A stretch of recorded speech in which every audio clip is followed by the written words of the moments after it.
Hello, welcome. Today is episode 3. We are talking about turning worry into worship, Kanye, and a giveaway.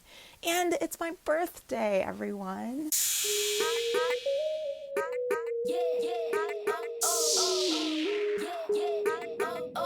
Welcome to today's episode of God is CEO. This is Olivia Omega, entrepreneur, wife, mom, and firm believer that our entrepreneurial purpose goes beyond our products and services. Join me on a journey as we elevate God's role in life, family, relationships, and entrepreneurship by taking cues from the ultimate chief executive officer. Every day is an opportunity to trust his handcrafted plan and make God CEO. So happy birthday. Shout out to all of the April babies out there spending their birthdays in quarantine. I pray that you are making the most of your special day this month and not succumbing to that blah feeling of just ignoring your birthday, which I was about to do. And I have turned it around. I've turned my attitude around. I want to make sure that y'all are subscribe to God as CEO on any of your favorite podcast listening platforms, whether that's iTunes, Spotify, Google Podcast, etc. Today, again, we're talking about turning worry into worship. And one of the top scriptures that come to mind when we talk about this topic is Philippians 4:6-7. And it says, don't worry about anything. Instead, pray about everything. Tell God what you need and thank him for all that he has done. So I've come through a lot of different points in time in my life where worry has peaked.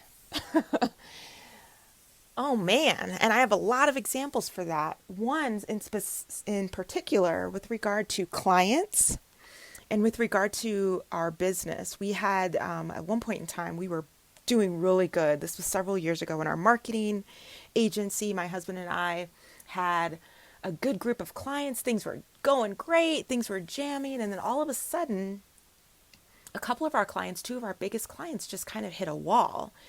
And everything we did from a natural perspective, so all of the best practices, everything we've learned from 20 years of branding and 10 years of email marketing and all of these different things, and putting our heads together with our clients, nothing seemed to work. Nothing was moving and nothing was budging. And it actually sit really heavy on my heart thinking, gosh, we're doing everything we can for these couple of clients. And for some reason, that breakthrough or that shift hasn't happened in their business. And when things aren't working in the natural, this is just something I've learned. When things aren't quite adding up, when you're looking at things from a logical standpoint and from what you can physically and naturally see, and it's just not working, and there's no reason why it shouldn't be working, then I always go to spiritual. I'm like, all right, God, what do you want me to do? What are you trying to tell me right now? And so I literally started getting up in the morning and praying for my clients and literally shouting out their names, like literally praying for them by name and speaking into their business. And it took a while, but then we would start to see these really great epiphanies and aha moments that they were experiencing that would ultimately turn around and actually show and prove in revenue and in dollars. So it was a really cool thing to see how God would move in that way, and taking the worry out of and the stress. I worry a lot. You could ask my husband, like, he's really tired of me because I worry a lot. I just do. And there's lots of reasons for that.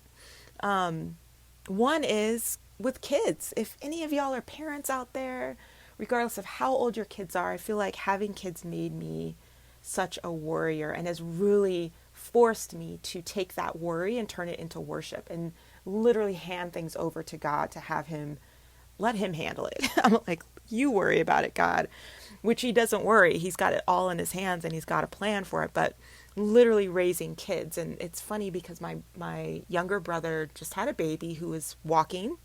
And I have a couple friends, actually, it's funny. They're all like turning, 9 months to 12 months right around now, and they're all starting to walk.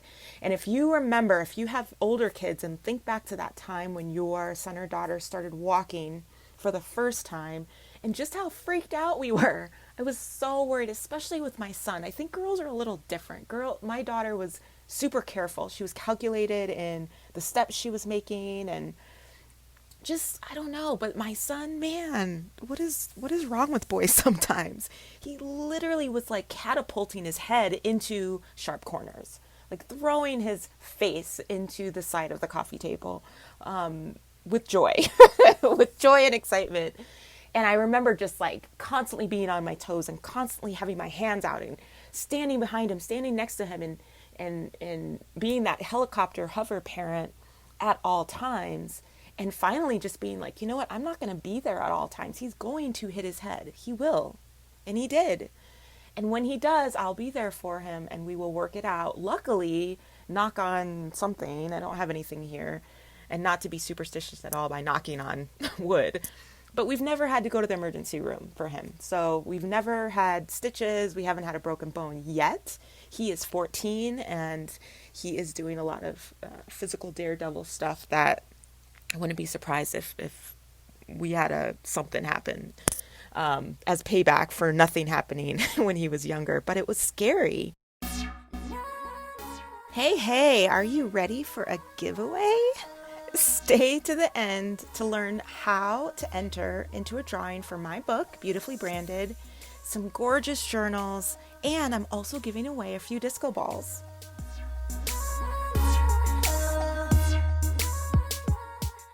And then fast forward, my daughter is driving. She is a full-fledged teenage driver, which is scary. But I think the scariest moment, anything that y'all have experienced, if you have younger kids, anything that y'all have experienced as a mom cannot compare to teaching your child to drive and sitting in the driver's seat and the car is like loses control. So scary. Oh my goodness, it's so scary. And then after she got her license, and even just driving in the car with her, and she's a good driver. She is what is the word for it? She's very happy and sometimes aloof and sometimes doesn't quite pay attention. We have to be really careful with music because, like me, she loves to sing and dance, and sometimes that can be a distraction. But literally sitting in the car with her and running through scenarios in my mind of what could happen while we're on the road, or now that she has her license and she has been driving by herself and what could happen, has thrown me into quite a bit of anxiety, more than I've ever experienced in certain moments. So like 3-4 weeks period of time when she first got her license, more anxiety than I've felt, I think, ever. Not sleeping at night. And I want to just inform y'all, for anyone who is worried about my husband and his being able to sleep, trust me, he is fine. The man passes out at a drop of a hat. He is in a deep coma within seconds, snoring, and has no clue what's happening in the world around him and is not stressing or thinking about anything. The man is fine. It's really me that's up at night. So becoming a parent has made me one of the biggest worriers. But one thing that kind of shifted and changed that is, this was probably 10 years ago, back when I was going through my divorce. We got a new house. Everything was new to the kids. And the way I painted it was, hey kids, we're getting a new place to live. We got a new car. We had to start over. But for them, it was cool because it was all new. And one thing that I did right before this, I was turning 33 and was celebrating my birthday in a big way. Literally, this was like the peak of my celebrations. The party had literally peaked. The birthday partying had peaked around 33, 35, I would say. And it's slowly kind of declining. I am into the throes and fully into my 40s now. And so the partying has plateaued.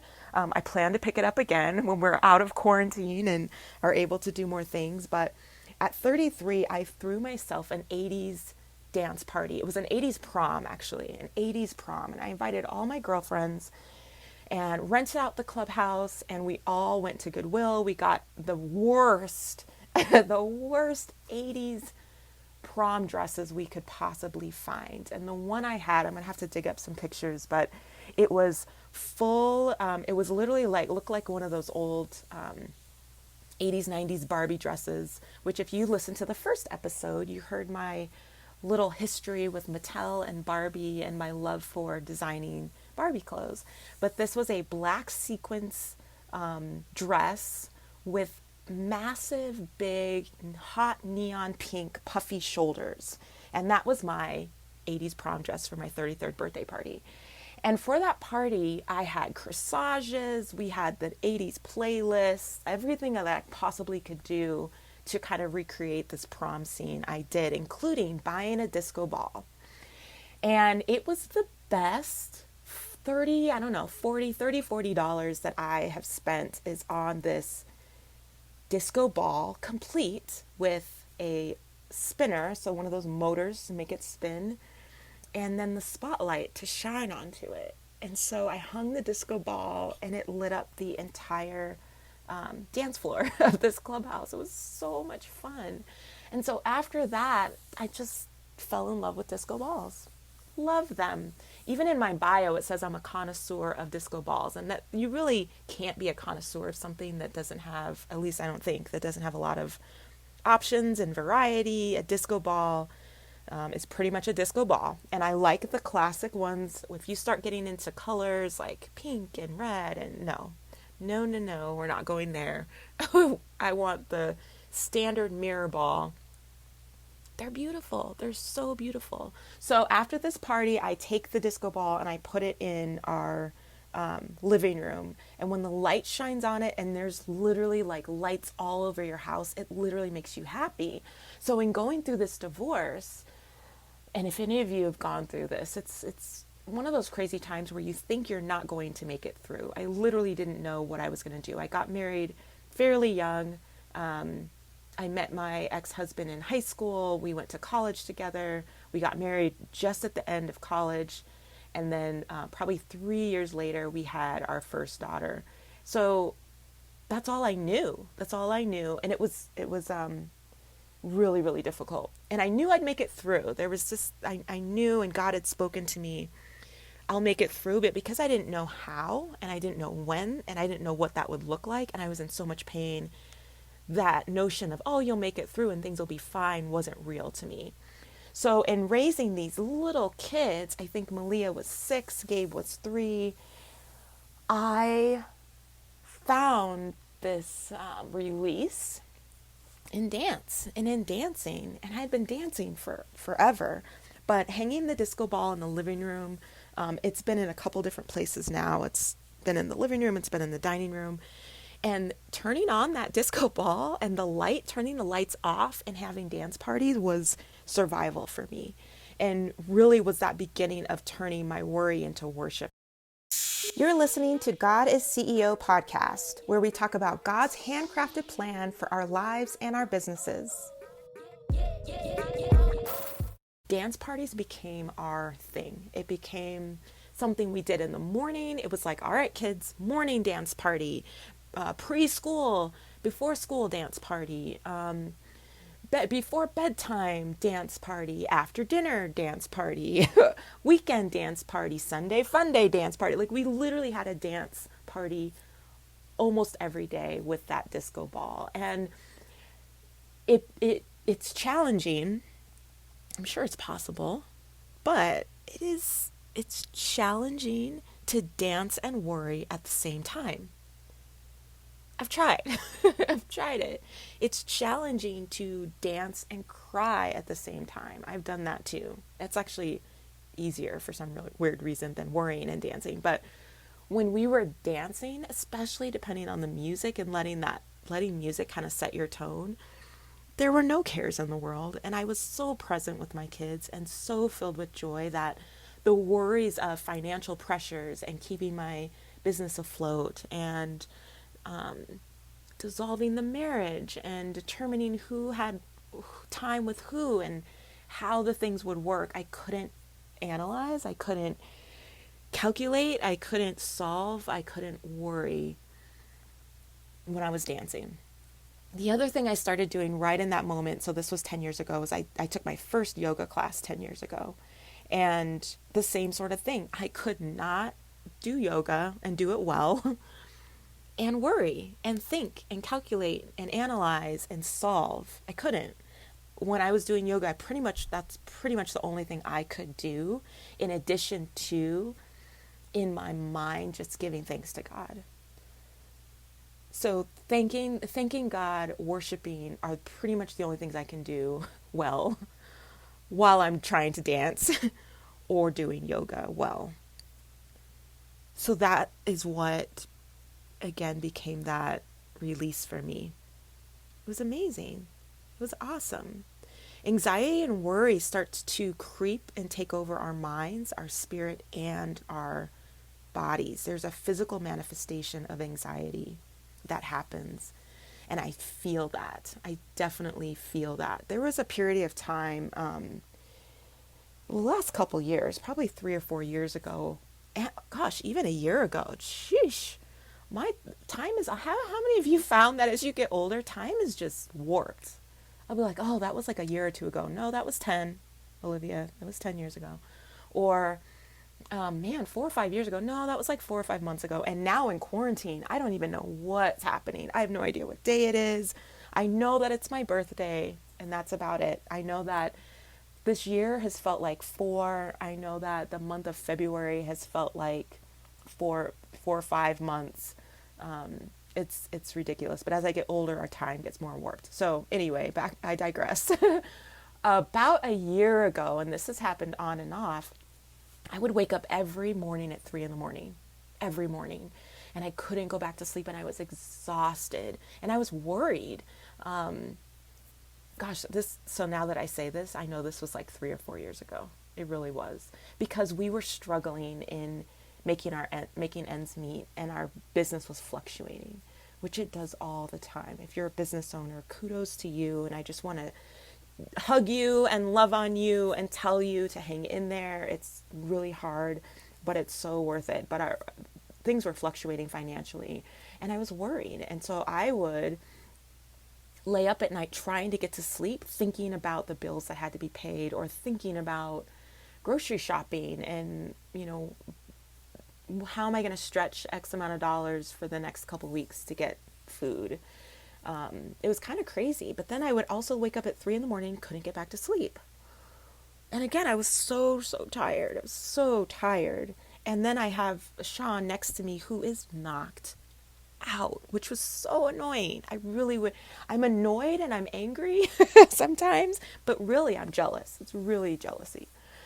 And at 3 a.m, I keep waking up 3 a.m, and I would keep trying to fall back asleep. And I knew God was talking to me. I knew it. I knew God was like, Olivia, I need you to worship. I need you to pay attention. I need you to spend time with me. I need you to hand it over to me so that I can take the burden off. I am planning out your financials. I am looking into the future and understanding what clients are there, what clients won't be there in the future. I am mapping out these things if you were to trust me and if you were to hand it over, going back to Philippians 4:6-7, if you would just not worry and instead pray, tell me what you need and thank me for what I've done, I've got it and I've got you. But I couldn't see that. I was just really exhausted and really worried. So 3 a.m. every night for like a couple weeks. And then finally I was like, okay, God, I'll get up and I'll listen. I got up at 3. I turned on some worship music, and I have a really great, if you're into worship music, I have a really great playlist on YouTube. If you go to my YouTube channel, that I listen to almost every morning now. But I got up and I worshiped, and God downloaded, and this is where journaling comes into play, where he's just started to download to me, like, here's what I need you to do. Here's what I need you to not do. Here's what's a distraction in your business right now. Here's what's a distraction in your marriage right now. And I went to sleep and I felt so much peace. And guess what? The next night, I didn't wake up at 3. I didn't wake up at 3 a.m. anymore until until a year goes by. My worship starts to lack. It falls off. And I hear the Holy Spirit saying, Olivia, I need to spend time with you. I need to talk to you. I need to download some things onto you. And I was too busy, too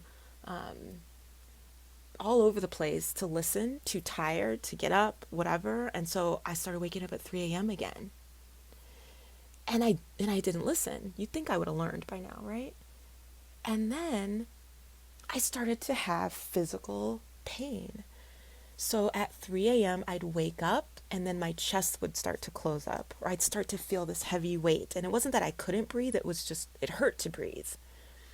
And then the next night, the same thing. And me being stubborn and just, I don't know, stupid, just continued to lay there, tried to get back to sleep, knowing what I knew before, what happened before, and knowing what I needed to do. I just needed to get up and spend time with him.